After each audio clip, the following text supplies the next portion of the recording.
Previous class में हमने Mendel के दोनों लॉ के बारे में पढ़ा कि प्रभाविता का नियम यानी कि लॉ ऑफ डोमिनेंस, और सेकंड लॉ हमने पढ़ा था कि सेग्रीगेशन ऑफ गैमेट्स यानी कि पृथक्करण का नियम या प्योरिटी ऑफ गैमेट्स क्या है। मेंडल के दोनों लॉ पढ़ने के बाद जो प्रारंभ में मैंने दोनों जो लॉ थे वो उनके मोनोहाइब्रिड हाइब्रिडाइजेशन यानी कि एक संकर संकरण पर आधारित थे। अब जो मेंडल का थर्ड लॉ है यानी कि जो लॉ ऑफ इंडिपेंडेंट असॉर्टमेंट है, ये जो थर्ड लॉ है वो डाई हाइब्रिड हाइब्रिडाइजेशन यानी कि द्विसंकर संकरण पर आधारित है। और द्विसंकर संकरण प्रीवियस क्लास में भी बताया था, एक बार फिर से आपको रिवाइज करा दें कि जो डाई हाइब्रिड हाइब्रिडाइजेशन है, द्विसंकर संकरण है, उसमें जब दो जोड़ी विपरीत लक्षण लेते हैं और जब दो जोड़ी विपरीत लक्षणों के बीच क्रॉस कराते हैं तो हमारे लिए जो प्रोजेनी मिलती है या जो F1 जनरेशन में ऑफ स्प्रिंग मिलती है वो उसमें दोनों जोड़ी विपरीत लक्षणों के आधे आधे लक्षण पाए जाते हैं। यहाँ पे जो थर्ड लॉ है वो है स्वतंत्र अपव्यूहन का नियम या लॉ ऑफ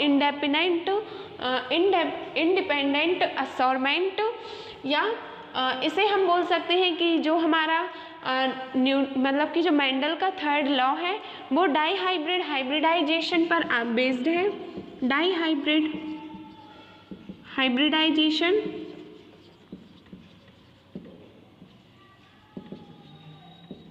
हाइब्रिडाइजेशन मान लीजिए कि हमने दो जोड़ी विपरीत लक्षण में एक जो जोड़ा लिया जिसमें दो जोड़ी अलग अलग गुण थे, उस जोड़ी में हमने एक जोड़ा लिया है वो है गोल बीज और उसमें येलो कलर है, यानी कि जो हमने बीज की क्वालिटी ली है या जो वैरायटी ली है उस वैरायटी में जो बीज है, एक बीज वो हमारा गोल है और उसका जो कवर है वो ग्रीन है, उसका कवर ग्रीन है, और बीज जो है वो राउंडेड है यानी कि गोल है, और एक बीज जो हमने लिया है उसकी वैरायटी में वो झुर्रीदार है यानी कि ब्रिंकल्ड है और इसका जो कलर है वो है green.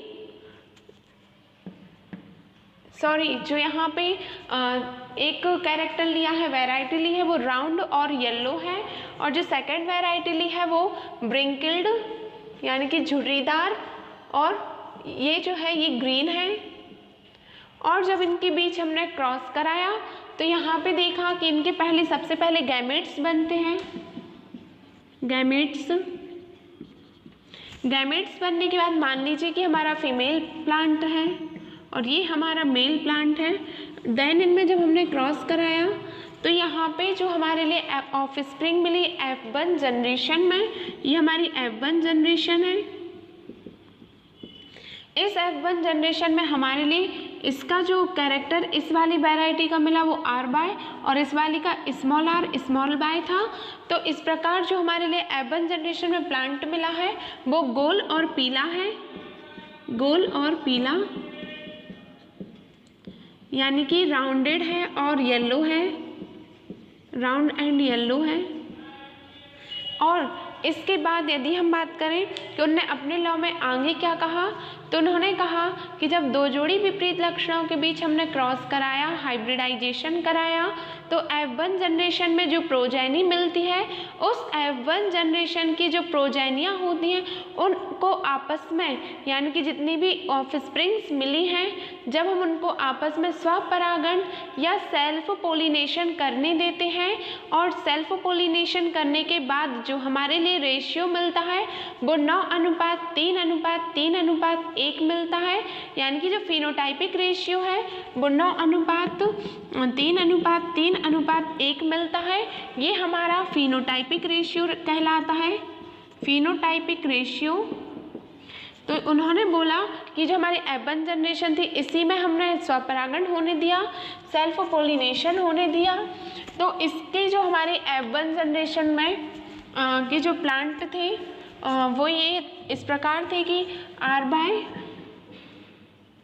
Capital R capital Y small r capital Y और कैपिटल R स्मॉल बाय और स्मॉल r कैपिटल बाय, यानी कि जो यहाँ पे हमने जो हम क्रॉस कराएंगे वो इस टाइप से कराएंगे कि कैपिटल R स्मॉल आर और कैपिटल बाय कैपिटल बाय और स्मॉल बाय। तो जब इनके बीच हमने क्रॉस कराया तो जो हमारे लिए रिज़ल्ट मिला, उस रिज़ल्ट में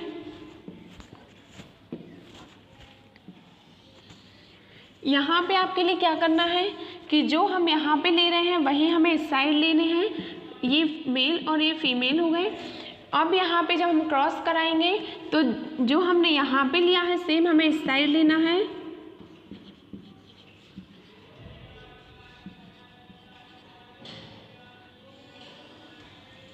और जब हम इनके बीच क्रॉस यानी कि पॉलिनेशन कराएंगे, सेल्फ पॉलिनेशन कराएंगे,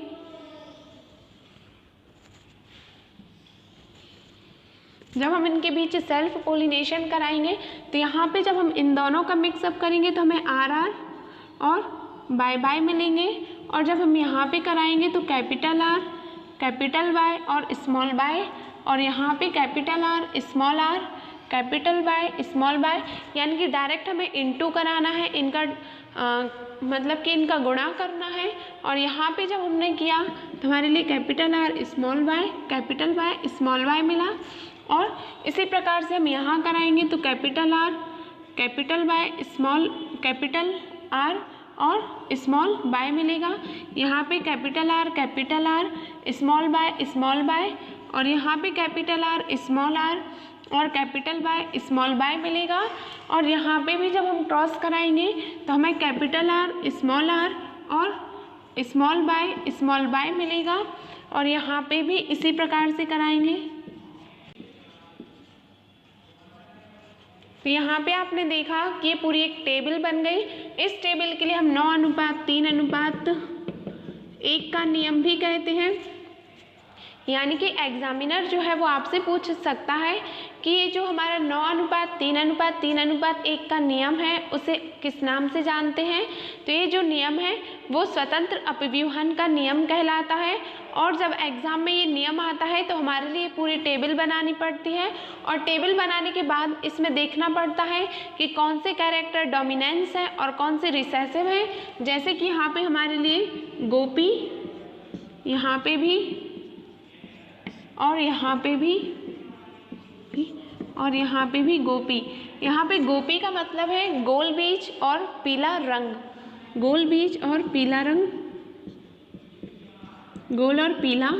और यहाँ पे भी हमारे लिए गोल और पीले बीज मिलेंगे, यहाँ पे भी गोल और झुर्रीदार बीज मिलेंगे।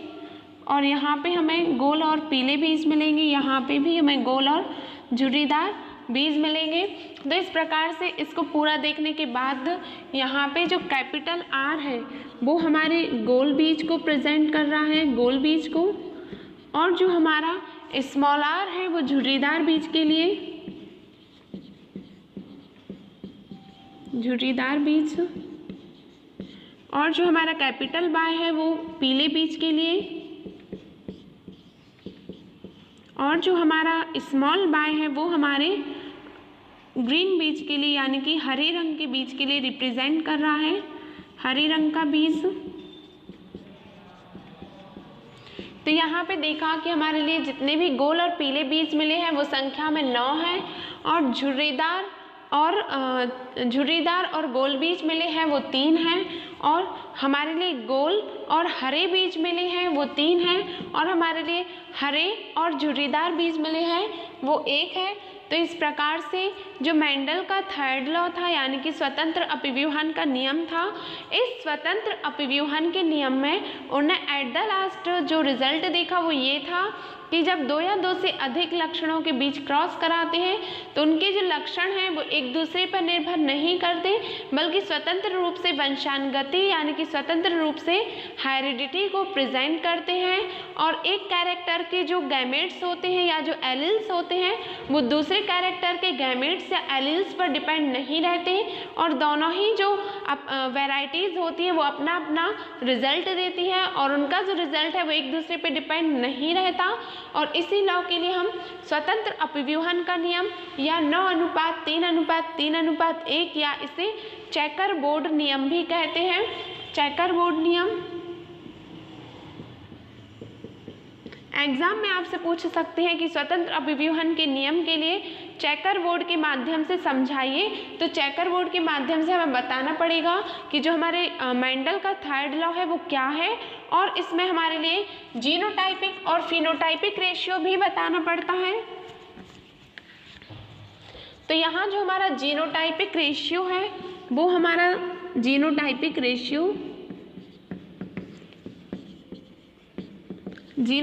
रेशियो में हमारे लिए जो रेशियो मिलता है वो 1:2:1:2:4:2:1:1 मिलता है। ये हमारे मेंडल के थर्ड लॉ का जीनोटाइपिक रेशियो है, यानी कि प्लांट किस प्रकार से मिल रहे हैं, उनमें किन किन क्वालिटी है, उस हिसाब से रेशियो जो है दिया जाता है। और जीनोटाइपिक रेशियो उनके कलर वगैरह को देखकर नहीं, बल्कि उनके अंदर का जेनेटिकली मटेरियल देख के दिया जाता है। और इसके बाद यदि हम फिनोटाइपिक रेशियो की बात करें, फिनोटाइपिक रेशियो हमारे लिए 9:3:3:1 मिलता है। ये हमारे मेंडल का थर्ड लॉ था। इस प्रकार हमने मेंडल के तीनों नियम के बारे में समझा, प्रभाविता का नियम, पृथक्करण का नियम और स्वतंत्र अभिव्यूहन का नियम। अब हर एक लॉ में कोई भी साइंटिस्ट दे कोई ना कोई कमी रह जाती है, और जो हमारे मेंडल के लॉ थे इसमें कुछ साइंटिस्ट ने आगे रिसर्च में पाया कि इसमें कुछ ऑब्जेक्शंस पाए, और उस ऑब्जेक्शंस में मेन ये था कि जो हमारे साइंटिस्ट थे वो बोल रहे थे कि जो मेंडल ने नियम दिए हैं वो सहलग्नता के आधार पर नहीं दिए हैं। यदि हम लिंकेज को प्रेफरेंस में रखकर, लिंकेज को देखकर इनके लॉ को समझें तो कहीं ना कहीं कोई ना कोई लॉ फेल होता है। और इस लॉ में एक क्वालिटी ये है कि जो हमारे जीन होते हैं जो एक ही गुणसूत्र पर पाए जाते हैं उन्हें हम लिंग संलग्न जीन कहते हैं, और ये जीन अगली पीढ़ी में साथ साथ जाते हैं। तो जो साइंटिस्ट थे उन्होंने कहा कि एक ही गुणसूत्र पर भी ऐसे जीन हो सकते हैं जो एक दूसरे से स्वतंत्र हों, और उन जीन के बीच जो एक ही गुणसूत्र पर जीन है यदि उनको अलग अलग होना है तो उनके बीच 50% रिकॉम्बिनेशन होना चाहिए, यानी कि 50% पुनर्संयोजन आवृत्ति होनी चाहिए। तो ये हमारे मेंडल के लॉ का ऑब्जेक्शन था। इसके बाद जो मेंडल के नियम का पालन नहीं करते हैं, हमें उन लॉ के लिए नेक्स्ट वीडियो में पढ़ना